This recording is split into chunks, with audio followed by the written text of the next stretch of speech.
कल्पना कीजिए कि आप एक युद्ध के मैदान में खड़े हैं। चारों तरफ युद्ध के नगाड़े बज रहे हैं, शोर है, लेकिन अचानक आपको एहसास होता है कि असली दुश्मन सामने खड़ी कोई फौज नहीं है। हाँ, बल्कि आपका अपना मनोवैज्ञानिक ढांचा है, आपके अपने ही विचार हैं।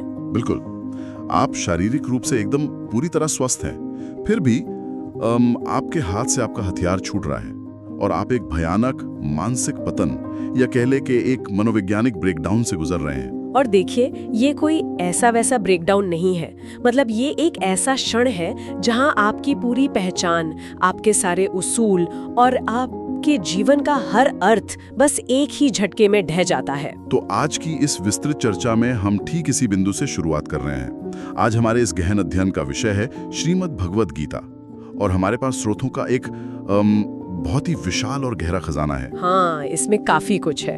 एकदम। इसमें श्री शंकराचार्य की ऐतिहासिक कमेंट्री शामिल है, जिसका अनुवाद अल्लादी महादेव शास्त्री ने किया है। इसके अलावा हमारे पास वेदांत के छात्रों के विस्तृत नोट्स हैं। गीता की पश्चिमी दर्शन शास्त्र यानी वेस्टर्न फिलॉसफी के साथ तुलना करने वाले कुछ बेहतरीन लेख भी हैं। और साथ ही आधुनिक जीवन में उस निष्काम कर्म को लागू करने वाले व्यवहारिक लेख भी हैं। मतलब इन स्रोतों की सबसे खास बात ही ये है कि ये गीता को सिर्फ एक प्राचीन ग्रंथ की तरह नहीं देखते। सही कहा। बल्कि ये इसे मानव मनोविज्ञान और हमारे अस्तित्व के संकट को सुलझाने वाले एक बेहद प्रासंगिक मैनुअल के रूप में देखते हैं। ठीक है, चलिए इसे विस्तार से समझते हैं। आज का हमारा मिशन ये खंगालना है कि 700 श्लोकों और 18 अध्यायों का ये जो प्राचीन संवाद है, ये आज के आधुनिक जीवन की समस्याओं और हमारे काम करने के तरीकों को कैसे सुलझाता है और हमारे अस्तित्व से जुड़े सबसे गहरे सवालों का जवाब कैसे देता है। बिल्कुल।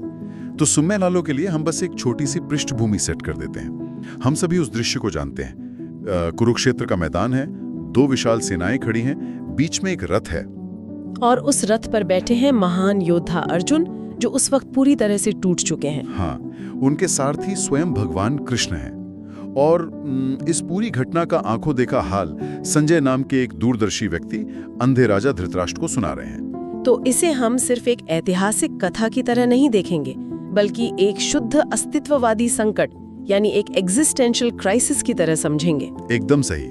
क्योंकि अगर हम अर्जुन की स्थिति को थोड़ा करीब से देखें तो जब वो सामने अपने ही रिश्तेदारों को, अपने गुरुओं जैसे भीष्म और द्रोण को देखते हैं, तो उनका शरीर कांपने लगता है। हाँ, वो अपना गांडीव धनुष रख देते हैं। ये एक बहुत ही गहरा क्षण है। और यहाँ स्रोतों में एक बहुत ही दिलचस्प तुलना की गई है पश्चिमी दर्शन शास्त्र के साथ, विशेष रूप से जॉन पॉल सार्त्र और एल्बेर कामू के अस्तित्ववाद या एग्जिस्टेंशियलिज्म के साथ। हाँ, ये तुलना बहुत सटीक बैठती है। मुझे ये हिस्सा सच में बहुत ही आकर्षक लगा। मतलब एल्बेर कैमू अक्सर एक बेतुके ब्रह्मांड या एब्सर्ड यूनिवर्स की बात करते हैं ना। बिल्कुल। कामू का मानना था कि ये ब्रह्मांड पूरी तरह से मौन है, इसमें इंसान के जीवन का कोई पहले से तय अर्थ नहीं है। मतलब हम बस एक पत्थर को बार बार पहाड़ पर धकेलने जैसी बेतुकी कोशिश कर रहे हैं। सही बात है। और यहाँ पर गीता और कामू के विचार एक बिंदु पर आकर टकराते हैं और फिर बिल्कुल अलग दिशाओं में मुड़ जाते हैं। वो कैसे? देखिए, कामू जहां मानते हैं कि इस संकट का कोई ईश्वरीय समाधान नहीं है और इंसान को खुद ही इस बेतुकेपन को स्वीकार करना होगा, वहीं गीता का दृष्टिकोण ये है कि ब्रह्मांड बेतुका नहीं है। गीता ये दिखाती है कि जीवन का अर्थ इन बाहरी बदलती हुई परिस्थितियों से नहीं आता, बल्कि उस शाश्वत ईश्वरीय आधार से आता है जो हर चीज के भीतर मौजूद है। और सार्त्र का वो जो मशहूर विचार है कि अस्तित्व सार से पहले आता है। मतलब सार्त्र कहते हैं कि इंसान पहले इस दुनिया में एक खाली स्लेट की तरह आता है और फिर उसके चुनाव ही तय करते हैं कि उसका सार क्या होगा। हाँ, सार्त्र का ये विचार काफी हद तक हमारे कर्म के सिद्धांत से मेल खाता है, जहां हमारे कर्म ही हमारा भविष्य गढ़ते हैं। लेकिन गीता इससे एक कदम और पीछे जाती है। एक कदम पीछे? मतलब गीता कहती है कि हमारे चुनावों, हमारे कर्मों और इस शरीर से भी पहले एक सार मौजूद है, और वो है हमारी शाश्वत आत्मा। अरे वाह! अर्जुन का संकट इसलिए पैदा हुआ क्योंकि वह खुद को और सामने खड़े लोगों को केवल शरीर, रिश्तेदार और गुरु के रूप में देख रहे थे। वह उस गहरे सार को भूल गए थे। तो एक तरह से अर्जुन अपनी उस गहरी पहचान को भूलकर सिर्फ बाहरी लेबल्स में उलझ गए थे। अब सवाल ये उठता है कि जब कोई व्यक्ति इस कदर टूट चुका हो, जब उसका पूरा नजरिया ही ढह गया हो, तो कृष्ण उसे वहां से बाहर कैसे निकालते हैं? कृष्ण उस चीज पर सीधा प्रहार करते हैं जो हर डर की जड़ है। मृत्यु का डर। बिल्कुल, मृत्यु का डर। दूसरे अध्याय में वो सांख्य योग का दर्शन सामने रखते हैं। कृष्ण अर्जुन के रोने पर उसे सांत्वना नहीं देते, कोई झूठी तसल्ली नहीं देते। हाँ, वो सीधे मुद्दे पर आते हैं। इसके बजाय वे एक बहुत ही तार्किक बात कहते हैं कि ये जो भौतिक शरीर है, ये पूरी तरह से अस्थायी है।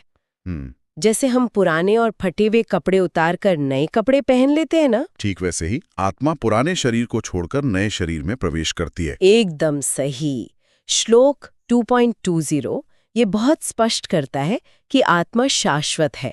इसे कोई हथियार काट नहीं सकता, आग जला नहीं सकती और पानी भिगो नहीं सकता। यहाँ सबसे रोचक बात यह है कि यही शाश्वतता का विचार हमें प्राचीन ग्रीक दर्शन में भी मिलता है। प्लेटो का वो थ्योरी ऑफ फॉर्म्स याद है? हाँ बिल्कुल, प्लेटो का दर्शन। प्लेटो भी तो यही कहते थे कि जो दुनिया हम इन आंखों से देखते हैं वो असली दुनिया की सिर्फ एक परछाई है। मतलब असली सच्चाई उस अदृश्य शाश्वत दुनिया में है। वो है जब हम खुद को इस नश्वर शरीर से अलग करके उस शाश्वत तत्व के साथ जोड़ लेते हैं। ये एक बहुत ही सटीक समानांतर है। प्लेटो और गीता दोनों के अनुसार हमारी असली पहचान वो अपरिवर्तनीय आत्मा है, ना कि ये हर पल बदलने वाला शरीर। लेकिन मुझे यहाँ 1 मिनट के लिए रुकना होगा, क्योंकि यह बात बहुत ही दिलचस्प हो जाती है और थोड़ी खतरनाक भी। खतरनाक कैसे? देखिए, अगर आत्मा मरती ही नहीं है, अगर उसे कोई हथियार काट ही नहीं सकता, तो क्या ये दर्शन किसी भी तरह की भयानक हिंसा को सही ठहराने का एक बहुत बड़ा बहाना नहीं बन सकता? आप एक बहुत ही वाजिब सवाल उठा रहे हैं। मतलब कोई भी तानाशाह या क्रूर सैनिक ये कह सकता है कि मैं तो केवल अस्थायी शरीर नष्ट कर रहा हूं, आत्मा तो वैसे भी अमर है। क्या गीता अनजाने में युद्ध अपराधों को जायज ठहराई है? ये शायद गीता पर उठने वाला सबसे आम और सबसे महत्वपूर्ण सवाल है। लेकिन अगर हम स्रोतों में श्री शंकराचार्य की कमेंट्री को गहराई से पढ़ें तो ये भ्रम पूरी तरह टूट जाता है। तो शंकराचार्य जी क्या कहते हैं इस पर? कृष्ण यहाँ किसी भी प्रकार की अंधी, स्वार्थी या क्रूर हिंसा का समर्थन बिल्कुल नहीं कर रहे हैं। इस पूरे संवाद की धुरी क्षत्रिय धर्म है, यानी एक योद्धा का कर्तव्य। हाँ, लेकिन केवल मारकाट वाला कर्तव्य नहीं, एक ऐसे योद्धा का कर्तव्य जो एक धर्म युद्ध में खड़ा है। एक ऐसा युद्ध जहां शांति के सारे विकल्प खत्म हो चुके हैं और जहां समाज को एक बड़े अन्याय से बचाना आवश्यक हो गया है। एकदम। कृष्ण अर्जुन से ये नहीं कह रहे हैं कि मारना अच्छी बात है, वे कह रहे हैं कि न्याय के लिए खड़े होने के अपने कर्तव्य से मत भागो। तो मतलब अर्जुन का युद्ध से पीछे हटना किसी करुणा या अहिंसा की वजह से नहीं था? बिल्कुल नहीं। वो अपने रिश्तेदारों के प्रति मोह और अपने खुद के पाप के डर से उपजा था। कृष्ण बस उस व्यक्तिगत स्वार्थ और मोह को काटकर अर्जुन को उसके बड़े सामाजिक कर्तव्य की याद दिला रहे हैं। ये बिना किसी व्यक्तिगत द्वेष, क्रोध या लालच के किया गया कार्य है। हाँ, ये बहुत ही अहम स्पष्टीकरण है। यानी ये कोई ब्लैंक चेक नहीं है कि आप किसी को भी मार दें। ये एक बेहद सख्त नैतिक ढांचे के भीतर उठाया गया कदम है। एकदम सही समझा आपने। लेकिन चलिए इस तर्क को एक अलग दिशा में ले जाते हैं। अगर ये भौतिक दुनिया पूरी तरह से अस्थायी है, सिर्फ बदलते हुए कपड़े हैं, तो फिर इंसान को इस दुनिया में कुछ भी क्यों करना चाहिए? अर्जुन का भी तो यही सवाल था ना? हाँ, अर्जुन भी तो यही पूछता है कि अगर ज्ञान ही सब कुछ है तो मुझे इस भयानक कर्म में क्यों धकेल रहे हैं? मैं चुपचाप जंगल में जाकर संन्यास क्यों ना ले लूं? क्योंकि देखिए, चुपचाप बैठे रहना भी संभव नहीं है। गीता के 3 अध्याय यानी कर्म योग में ये स्पष्ट किया गया है कि प्रकृति हमें कर्म करने के लिए मजबूर करती है। मतलब हम चाहकर भी कुछ ना करें, ऐसा हो नहीं सकता। बिल्कुल। हमारा सांस लेना, हमारा हृदय धड़कना, यहाँ तक कि हमारे विचार भी कर्म हैं। तो जब कर्म से बचा ही नहीं जा सकता तो सवाल ये नहीं है कि कर्म करें या ना करें, बल्कि ये है कि कर्म कैसे करें। बिल्कुल। और यहीं पर स्वर धर्म का विचार आता है। हाँ, 3 अध्याय का 35वां श्लोक मुझे बहुत शक्तिशाली लगा, जहां कहा गया है कि दूसरों के धर्म या कर्तव्य को पूर्णता के साथ करने से कहीं बेहतर है अपना खुद का कर्तव्य अपूर्ण रूप से करना। और स्रोतों में ये भी बहुत स्पष्ट रूप से बताया गया है कि गीता में जिस वर्ण व्यवस्था का जिक्र है वो जन्म या वंश पर आधारित नहीं है। ये एक बहुत बड़ी गलतफहमी है लोगों में। हाँ, AC भक्तिवेदांत स्वामी प्रभुपाद की जो किताब है और बाकी विश्लेषणात्मक लेखों में ये साफ लिखा है कि वर्ण किसी व्यक्ति के मनोवैज्ञानिक गुणों और उसके कर्मों से तय होता है, ना कि इस बात से कि वो किस परिवार में पैदा हुआ है। एकदम। आपका स्वभाव ही आपका स्वधर्म तय करता है। अब इस स्वधर्म को निभाने का जो तरीका गीता बताती है, वो शायद पूरी दुनिया के दर्शन शास्त्र में सबसे अनूठा है। दूसरे अध्याय का 47वां श्लोक, कर्मण्य अधिकारस्ते मा फलेषु कदाचन। मतलब आपका अधिकार केवल कर्म करने पर है, उसके फलों या परिणामों पर नहीं। इसे ही निष्काम कर्म कहते हैं। अगर हम पश्चिमी दर्शन की ओर वापस लौटें तो इमैनुअल कांट का जो कर्तव्य का दर्शन है वो बिल्कुल यही बात कहता है। कांट का मानना था कि कोई भी काम इसलिए नहीं किया जाना चाहिए क्योंकि उसका परिणाम अच्छा होगा, बल्कि इसलिए किया जाना चाहिए क्योंकि वो काम अपने आप में सही है। और प्राचीन रोम और ग्रीस के स्टोइक्स का भी तो यही मूल मंत्र था। बिल्कुल, स्टोइसिज्म भी यही सिखाता है कि हमें अपना पूरा ध्यान केवल उस चीज पर केंद्रित करना चाहिए जो हमारे पूरी तरह से नियंत्रण में है। यानी हमारे अपने प्रयास और हमारा अपना नजरिया। जो चीजें हमारे नियंत्रण से बाहर हैं, जैसे कि दुनिया हमारे बारे में क्या सोचेगी या हम जीतेंगे या हारेंगे, उन्हें हमें प्रकृति पर छोड़ देना चाहिए। इसे समझने के लिए हम एथलेटिक्स का एक बहुत ही व्यावहारिक उदाहरण ले सकते हैं। हाँ, वो उदाहरण इस विचार को बहुत स्पष्ट करता है। मतलब कल्पना कीजिए कि एक धावक ओलंपिक के फाइनल में दौड़ रहा है। अगर दौड़ते समय उसका दिमाग सिर्फ उस गोल्ड मेडल पर अटका है, या वो सोच रहा है कि अगर मैं हार गया तो मेरे स्पॉन्सर्स क्या कहेंगे, तो क्या होगा? उसका शरीर तनाव से भर जाएगा, उसकी मांसपेशियां सख्त हो जाएंगी और वो अपनी स्वाभाविक गति खो देगा। लेकिन अगर वो धावक परिणाम की चिंता पूरी तरह से छोड़ दे और सिर्फ उस पल में मौजूद रहे, अपने हर कदम, अपनी सांसों और उस दौड़ने की प्रक्रिया से पूरी तरह जुड़ जाए, तो वो अपना सर्वश्रेष्ठ प्रदर्शन करेगा। निष्काम कर्म हमें उसी अहंकार और परिणामों के भारी तनाव से मुक्त करता है। ये सचमुच बहुत गहरा है। निष्काम कर्म हमें काम से भागना नहीं, बल्कि काम में पूरी तरह से डूबना सिखाता है, बिना उस काम के गुलाम बने। समस्या है, ये सब सुनने में बहुत तार्किक लगता है। निष्काम कर्म फायदेमंद है, ये हम समझ गए। फिर भी हम इंसानों के लिए ऐसा करना इतना मुश्किल क्यों होता है? हाँ, इंसान की फितरत ही ऐसी है। हम रोज खुद से कहते हैं कि आज मैं क्रोध नहीं करूंगा, आज मैं परिणामों की चिंता नहीं करूंगा, लेकिन हम फिर वही गलतियां करते हैं। अर्जुन भी कृष्ण से ठीक यही सवाल पूछता है कि इंसान न चाहते हुए भी पाप क्यों करता है, जैसे कोई अदृश्य शक्ति उसे जबरदस्ती धकेल रही हो। हाँ बिल्कुल, हमारे भीतर का वो कौन सा ग्लिच है जो हमें बार बार गिराता है। इस मनोवैज्ञानिक ग्लिच का उत्तर गीता के 14वें अध्याय में मिलता है, जहां प्रकृति के 3 गुणों की विस्तार से चीर-फाड़ की गई है।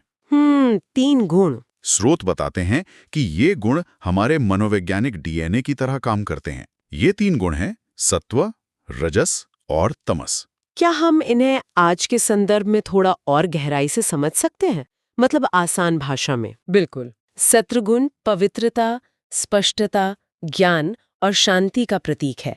ये तब होता है जब आप पूरी तरह से संतुलित महसूस करते हैं। और रजस? रजस गुण जुनून, लालसा, अति महत्वाकांक्षा और हमेशा कुछ न कुछ करते रहने की बेचैनी है। और तमस गुण अज्ञानता, आलस्य, मोह और अंधकार का प्रतीक है। तो इंसान के पतन का कारण क्या है इनमें से? तीसरे अध्याय के 37वें श्लोक में कृष्ण अर्जुन को बताते हैं कि इंसान के पतन का मुख्य कारण ये रजस गुण है। जब रजस गुण हावी होता है तो वो काम यानी इच्छा पैदा करता है, और जब वो इच्छा पूरी नहीं होती तो वो क्रोध में बदल जाती है। यही क्रोध इंसान से वो सब करवाता है जो वो नहीं करना चाहता। तो जब हम अलार्म बजने पर उसे बंद करके वापस सो जाते हैं तो वो तमस है। जब हम पैसे या सफलता के लिए पागलों की तरफ भागते हैं और तनाव में रहते हैं तो वो रजस है। हाँ, एकदम। और जब हम शांत दिमाग से निस्वार्थ भाव से अपना काम कर रहे होते हैं तो वो सत्व है। क्या ऐसा है? बिल्कुल सटीक। और मजे की बात यह है कि ये तीनों गुण लगातार आपस में लड़ते रहते हैं। यही गुण हमारी शाश्वत आत्मा को इस भौतिक शरीर और दुनिया के बंधनों में जकड़ कर रखते हैं। इसी भौतिक अस्तित्व और हमारे बंधनों को समझाने के लिए 15वें अध्याय में एक बहुत ही अद्भुत रूपक का इस्तेमाल किया गया है, अश्वत्थ वृक्ष या संसार रूपी पेड़। हाँ, ये रूपक बहुत ही सुंदर है। लेकिन इस पेड़ की अजीब बात यह है कि ये उल्टा है। इसकी जड़ें ऊपर की ओर है और शाखाएं नीचे की ओर। ये उल्टा क्यों है? ये उल्टा इसलिए है क्योंकि इसकी जड़ें उस अदृश्य शाश्वत परमात्मा या उस परम सत्य में हैं जो हमारी भौतिक दृष्टि से ऊपर है। और इसकी शाखाएं नीचे इस भौतिक दिखाई देने वाली दुनिया में फैली हुई हैं। इन शाखाओं को पानी और खाद कौन देता है? यही प्रकृति के 3 गुण, सत्व, रजस और तमस। बिल्कुल। जितने ज्यादा हम इन गुणों में उलझते हैं, इस पेड़ की शाखाएं उतनी ही घनी होती जाती हैं और हम इस संसार में बंधते जाते हैं। तो फिर इस पेड़ के जाल से निकलने का रास्ता क्या है? स्रोतों में स्पष्ट रूप से कहा गया है कि इस विशाल पेड़ को अनासक्ति के मजबूत कुल्हाड़ी से काटना होता है। जब तक हम वैराग्य या डिटैचमेंट नहीं अपनाते, हम इन शाखाओं में उलझे रहेंगे। मुझे यहाँ एक सवाल पूछना है, क्या किसी भी इंसान के लिए पूरी तरह से सत्वगुण में रहना या पूरी तरह से अनासक्त हो जाना संभव है?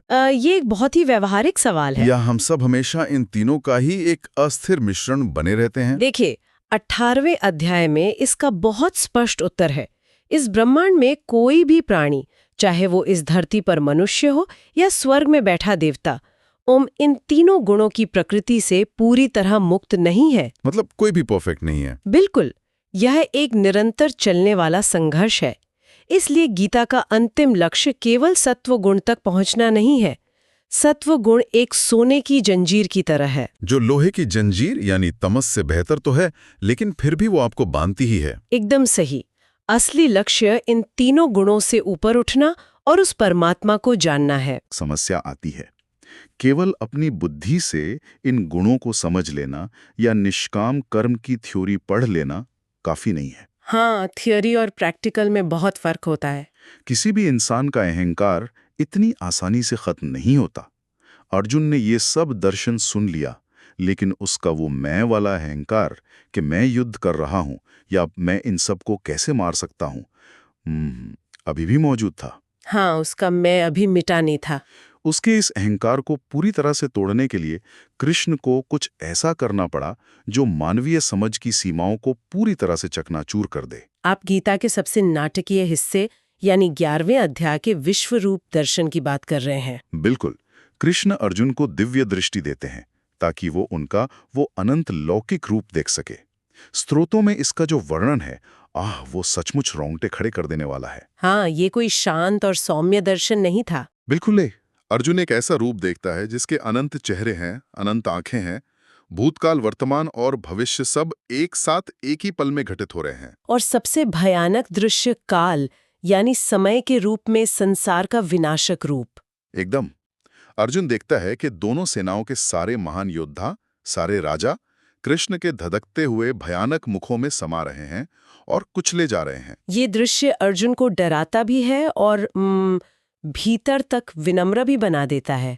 जब वो देखता है कि ये पूरा ब्रह्मांड, इसके सारे निर्माण और विनाश एक ही परम सत्ता के भीतर एक चक्र की तरह हो रहे हैं, तो उसका ये अहंकार टूट जाता है कि मैं मारने वाला हूं या मैं बचाने वाला हूं। सही बात है। वो समझ जाता है कि काल अपना काम कर रहा है और वो खुद एक बहुत बड़ी ब्रह्मांडीय योजना में केवल एक छोटा सा निमित्त या साधन मात्र है। तो इन सब का असल मतलब क्या है? जब अर्जुन इतना घबरा जाता है और उसका अहंकार टूट जाता है, तब ये दर्शन उसे किस दिशा में ले जाता है? अगर हम इसे व्यापक परिप्रेक्ष्य से जोड़ें, तो हम देखते हैं कि पश्चिमी दर्शन अक्सर दुनिया को समझने का एक फ्रेमवर्क देकर केवल बौद्धिक स्तर पर रुक जाता है। हाँ, बस थ्योरी देकर छोड़ देता है। लेकिन गीता केवल बौद्धिक समझ पर संतुष्ट नहीं होती। विश्वरूप दर्शन यह साबित करता है कि जब तक हमारा अहंकार पूरी तरह शून्य नहीं हो जाता, तब तक हम सत्य को नहीं जान सकते। गीता पूर्ण परिवर्तन और अंततः समर्पण की मांग करती है। इसी विश्वरूप दर्शन के ठीक बाद 12वें अध्याय में भक्ति योग का मार्ग आता है, जहां भगवान कहते हैं कि प्रेम और पूर्ण समर्पण ही उन तक पहुंचने का सबसे सुलभ और सीधा मार्ग है। हाँ, और ये समर्पण 18वें अध्याय के 66वें श्लोक में अपने चरम पर पहुंचता है। सर्वधर्मान परित्यज्य मामेकम शरणम व्रज। मतलब सारे और गलत के अपने सारे अहंकारी विचारों को, सारे बाहरी कर्तव्यों के बोझ को छोड़कर केवल मेरी शरण में आ जाओ। बिल्कुल। ये विश्वरूप हमें याद दिलाता है कि ब्रह्मांड की हर चीज आपस में गहराई से जुड़ी हुई है और हम अकेले कुछ भी नहीं है। और इस ज्ञान और समर्पण का वास्तविक जीवन में हमारे आधुनिक समाज में कैसे उपयोग किया जाता है, इसका एक बहुत ही सुंदर उदाहरण हमारे श्रोतों में दिया गया है। हाँ, वो सिख धर्म के लंगर वाला उदाहरण। एकदम। सिख धर्म में जो लंगर की परंपरा है, जहां बिना किसी भेदभाव के निस्वार्थ भाव से हजारों लोगों को भोजन कराया जाता है और कोई ये नहीं पूछता कि खाने वाला कौन है या बनाने वाले का नाम क्या है। वो असल में इसी निष्काम कर्म और सामाजिक सेवा का एक जीवंत जीता जागता रूप है। बिल्कुल। ये दिखाता है कि कैसे हम उस बड़ी लौकिक योजना का हिस्सा बनकर बिना किसी स्वार्थ के अपना योगदान दे सकते हैं। ये कर्म और समर्पण का एक आदर्श संतुलन है। आप पूरी ऊर्जा के साथ काम कर रहे हैं, लेकिन उस काम के पीछे कोई मैं नहीं है। आज की इस विस्तृत चर्चा में हमने सचमुच एक बहुत लंबा और गहरा सफर तय किया है। हमने शुरुआत की थी कुरुक्षेत्र के मैदान में अर्जुन के उस भयानक अस्तित्ववादी संकट से। हाँ, और वहां से हमने आत्मा की शाश्वतता को समझा, जो हमें मृत्यु के सबसे बड़े डर से मुक्त करती है। फिर हमने निष्काम कर्म की कला को देखा, जो हमें काम करते हुए भी तनाव से दूर रखती है। हमने इंसान को बांधने वाले 3 मनोवैज्ञानिक गुणों को समझा, सत्व, रजस और तमस। बिल्कुल, और प्रकृति के उस उल्टे अश्वत्थ वृक्ष की जड़ों को देखा, और अंततः हम विश्वरूप के उस ब्रह्मांडीय दर्शन और पूर्ण समर्पण तक पहुंचे जो इंसान के अहंकार को पूरी तरह से मिटा देता है। ये वास्तव में एक ऐसी यात्रा है जो बाहर युद्ध के शोर से शुरू होकर मनुष्य के भीतर की परम शांति पर समाप्त होती है। लेकिन आज की इस चर्चा को समाप्त करने से पहले सुनने वालों के लिए हम एक ऐसा विचार छोड़ना चाहते हैं जिस पर श्रोतों में बहुत बारीक चर्चा है। हाँ, खास तौर पर 18वें अध्याय में। एकदम। ये हमारी आज की बातचीत के मुख्य दायरे से थोड़ा अलग था, लेकिन बहुत जरूरी है। ये विचार है त्याग और संन्यास का विरोधाभास। ये एक बहुत ही विचारोत्तेजक विषय है, जहां अक्सर लोग धोखा खा जाते हैं। बिल्कुल। हम अक्सर सोचते हैं कि त्याग का मतलब है अपनी नौकरी, अपना घर और अपनी जिम्मेदारियां छोड़कर चुपचाप पहाड़ों या जंगलों में चले जाना, जो कि एक पलायन है। हाँ, 18वां अध्याय बताता है कि लोग अक्सर शारीरिक कष्ट, तनाव या परेशानी के डर से, जो कि रजस या तमस गुण पर प्रभाव है, अपने कर्मों और जिम्मेदारियों का त्याग कर देते हैं और उसे संन्यास का नाम दे देते हैं। लेकिन गीता के अनुसार सच्चा त्यागी वो बिल्कुल नहीं है जो दुनिया की मुश्किलों से डरकर भाग जाए। तो फिर सच्चा त्याग क्या है? सच्चा त्याग, जिसे सात्विक त्याग कहा गया है, वो है दुनिया के ठीक बीचों बीच रहना, सारे पारिवारिक, सामाजिक और व्यावसायिक कर्तव्य पूरे निष्ठा से निभाना, सबसे ज्यादा मेहनत करना। लेकिन केवल उन कर्मों के फलों और ये मैंने किया वाले अहंकार का त्याग कर देना। बिल्कुल। तो आज का अंतिम और उत्तेजक विचार ये है, जिस पर सुनने वालों को मनन करना है कि क्या ऐसा हो सकता है कि जो व्यक्ति इस दुनिया से, इसकी सफलता और विफलता से सबसे ज्यादा विरक्त है, वही व्यक्ति असल में इस दुनिया में सबसे अधिक सक्रिय, सबसे निडर और सबसे प्रभावशाली भूमिका निभा रहा हो। इस गहरे विचार के साथ हम आपको छोड़े जा रहे हैं। आज की इस गहन अध्ययन चर्चा में हमारे साथ जुड़ने के लिए और इस दार्शनिक यात्रा का हिस्सा बनने के लिए बहुत बहुत धन्यवाद।